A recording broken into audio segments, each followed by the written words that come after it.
कभी नज़ला कभी बुखार, ऐसा मेरे साथ ही क्यों होता है।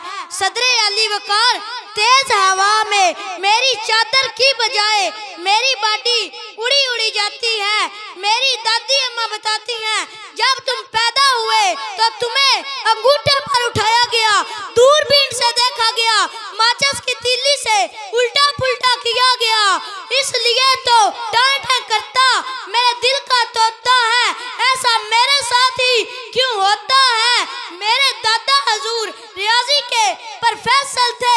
जब मैं पैदा हुआ तो उन्होंने कुछ हिसाब किताब लगाया और भरे खानदान में फरमाया, मेरा पोता एक और इकलौता पीस है, इसकी कीमत 420 है। लोगों ने क्यों और कैसे का सवाल उठाया तो दादाजी हजूर ने जवाब दिया, रंसी मार्केट में 3 पाव का भाव 200 है।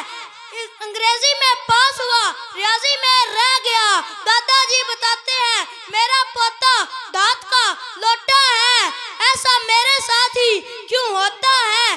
जब मुझे किसी शादी पर जाना होता है, क्यों इम्तिहान का जमाना होता है। जब मुझे गर्मियों की छुट्टियां होती हैं, पाकिस्तान की सड़कों पर सैर को जाना होता है, क्यों कोरोना को भी आना होता है। जब घर के 20 बड़ों के बाद मुझे नहाना होता है,